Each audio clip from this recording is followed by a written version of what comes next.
le miracle du Coran. Et en effet, la plus fragile des maisons est celle de l'araignée, si seulement elle le savait. Chez certaines espèces d'araignées, la femelle tuait le mâle dès qu'il a terminé la fécondation, le tuant et le dévorant car il est plus grand et plus féroce qu'elle.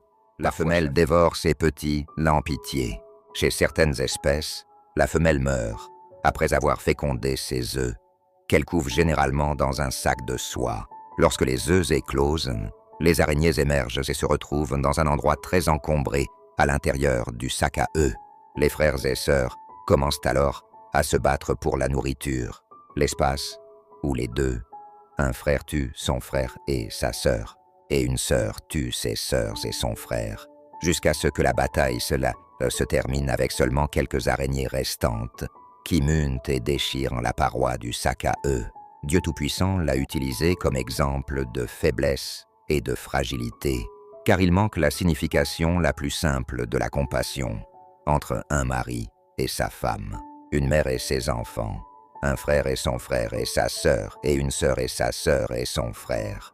Un scientifique a étudié la nature de la toile d'araignée de l'intérieur et a découvert que, après la fécondation de la femelle par le mâle, celle-ci le chasse et se nourrit de sa chair pendant toute la période d'incubation.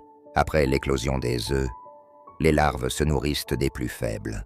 Puis une fois les jeunes adultes devenus forts, ils dévorent leur mère, devenue la plus faible du groupe. Le mâle féconde alors la femelle, qui le dévore à son tour.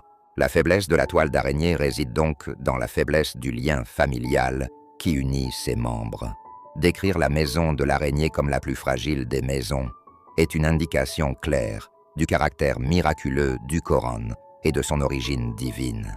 Le Coran n'a pas parlé de fil d'araignée ni de toile d'araignée, car le fil lui-même possède des qualités particulières qui en font un fil solide. Comme nous l'avons expliqué dans cet article, il a plutôt parlé de la maison de l'araignée.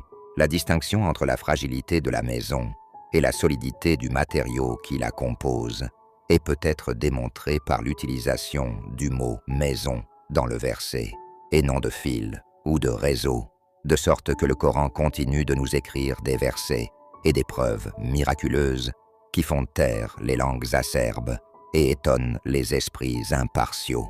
Gloire au grand Créateur.